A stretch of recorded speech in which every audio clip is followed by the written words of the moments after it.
Halo semua. Nah, hari ini kita bakal belajar pengenalan polymorphism dan abstract class. Paling ini saya bakal ambil codingan dari video sebelumnya yang tentang inheritance. Oke, pengenalan inheritance. Paling saya jelasin aja di sini ada apa aja. Kita ada string name, integer speed, ya kan. Ini dalam bentuk private. Sisanya ini adalah getter setter aja. Getter setter dan si constructor. Oke, ini sebagai kelas parent ya, si vehicle. Kemudian kita ada satu metode count distance. Oke. Jadi count distance buat vehicle itu kayak gini. Nanti buat si car, kita coba lihat punya car ya. Dia punya count distance sendiri yang dimana dia bakal nge-override dari kelas sebelumnya. Nah, paling di car ini dia ada satu tambahan AC model, sama juga di sini ada getter setter, terus ini ada constructor. Constructornya itu agak beda dikit, dia karena nuju ke kelas parentnya. Jadi dia ada kirim parameter super name sama speed ke kelas parent, terus dua sisanya itu AC model dikirim ke sini gitu ya. Terus kita ada kelas motor, di mana kelas motor hanya sekedar kelas doang ya, dia nggak ada tambahan atribut, dia nggak ada override count distance. Nah, sekarang kita mau belajar polymorphism. Polymorphism itu gimana? Jadi kemarin kan encapsulation inheritance. Encapsulation adalah atribut-atribut yang dienkapsulasi dalam satu kelas ya kan. Terus inheritance kita menginherit atribut-atribut dan metode-metode dari sebuah kelas parent ke kelas bawahnya. Oke. Nah, kalau polymorphism itu berarti dari kata sendiri polymorph. Poly banyak, morph bentuk. Berarti dia bisa punya banyak bentuk. Contohnya kayak overriding. Overriding itu adalah contoh dari polymorphism ya. Karena polymorphism sendiri metodenya itu bisa punya banyak bentuk. Paling kita pengenalan ke abstract class. Oke. Abstract class ya.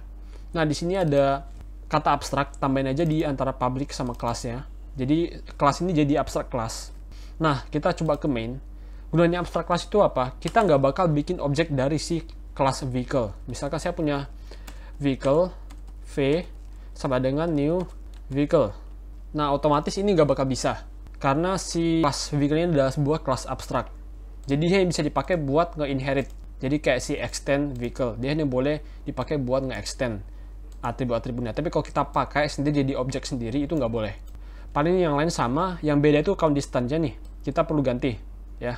Berarti kita karena udah nggak bisa bikin kelas vehicle, kita nggak butuh lagi yang kayak gini. Kita tambahin di depannya, kita hapus badannya, kita kasih koma di akhir, terus kita tambahin abstract. Oke. Public abstract void. Ini maksudnya ini metode hanya kayak template gitu, anggapan template buat kelas car dan motor. Jadi di kelas car dan motor dia harus nge-override, wajib.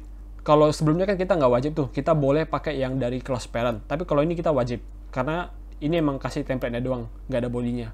Oke, kita coba ke kelas car.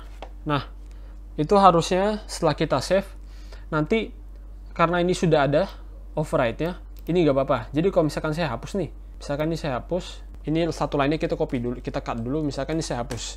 Nah, dia bakal error di atas ini. Errornya apa? Dia minta type car harus inherit count distance. Oke, jadi kalau misalnya ada error kayak ini, kalian tinggal hover ke errornya, kalian add unimplement method. Oke, dia bakal tambahin sendiri.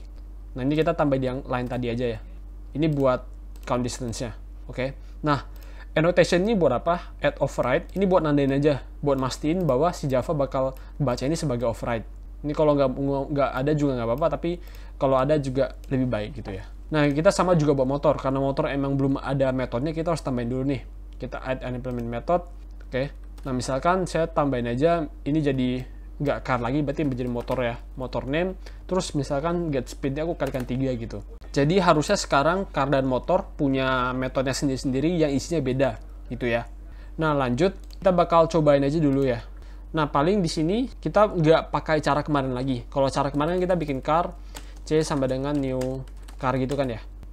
Nah, ini kita nggak pakai lagi, karena itu sedikit repot gitu. Anggapannya, saya kalau mau butuh kelas objek car, saya butuh variable car gitu. Tapi kalau misalnya mau butuh objek motor, butuhnya variable motor gitu. Jadi agak repot. Nah, kita ada namanya downcasting ya.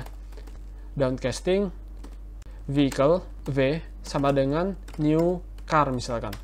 Nah, dia udah otomatis langsung dapat si kelas car-nya, karena car itu adalah extend dari vehicle gitu ya. Misalkan namanya Mercedes, speednya 200, AC modelnya misalkan Hyundai gitu ya. Nah, ini anggapannya downcasting ya. Kalian bisa coba cari aja downcasting itu apa. Kita coba print aja misalkan v.getName ya kan. Kita tambah v.getSpeed.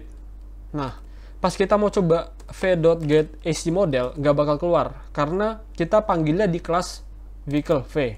V itu nggak punya AC model. Nah, daripada kayak gini, kita print ya. Ini kita komen aja. Ini tuh nggak bagus ya. Lebih baik saya bakal bikin satu metode lagi di kelas vehicle. Ya misalkan di sini public abstract void print detail. Nah, jadi kita bakal bikin satu kelas, satu metode abstrak yang dimana kita bakal suruh mereka buat override dan nanti mereka bakal print detail-detailnya mereka gitu. Jadi misalkan di car nih bakal ada error tuh, kita tambahin aja. Nah, misalkan di sini kita print aja sysout misalkan car. Kita plus getName plus spasi plus getSpeed. Nah, di sini kita baru bisa akses si getAC modelnya. Oke ya. Sama juga buat si motor, kita perlu tambahin lagi. Tekan F2 juga bisa ya buat munculin errornya. Terus kita ini copy aja ya dari yang sini, di copy, di paste saja. Ini diganti jadi motor. Terus getAC model hilangin karena emang di sini nggak ada atribut tambahan ya. Nah, harusnya sekarang udah bisa. Kita sekarang coba aja langsung panggil v.printDetail. Oke. Jadi kita coba jalanin. Nah, harusnya keluar car Mercedes 200 Hyundai. Oke. Nah, kita bakal cobain yang override tadi, v.countDistance. Nah, kita coba jalanin. Nah, harusnya juga sama, keluarnya segitu ya. Nah, ini yang saya bilang kenapa downcasting lebih baik. Jadi kita bisa fleksibel pakai atributnya. Misalkan aku bikin lagi v sama dengan pakai variabel yang sama nih, new motor. Misalkan namanya Honda, speednya 120 gitu. Nah, kita bakal lakukan hal yang sama. Kita copy aja v.printDetail sama printDistance. Terus kita coba jalanin aja. Nah, ini yang pertama keluarnya car, yang kedua keluarnya motor. Nah, ini cara kerjanya si downcasting gitu. Jadi kita bisa lebih gampang pakai satu variabel aja. Kita nggak usah pakai dua variabel. Nanti adanya kita bakal pakai if tambahan gitu. Misalkan if motor, kita bakal new-nya ini gitu. Daripada itu kita bisa langsung v sama dengan new car dan new motor di variabel yang sama gitu. Nah, harusnya buat polymorphism gitu aja. Jadi polymorphism itu intinya penggunaan si override pada metode ini itu udah termasuk polymorphism. Jadi kalau misalkan si metode ini bisa punya banyak bentuk, itu udah termasuk polymorphism gitu ya. Nah, harusnya videonya sampai sini aja. Kalau ada pertanyaan silahkan tanyakan. Terima kasih.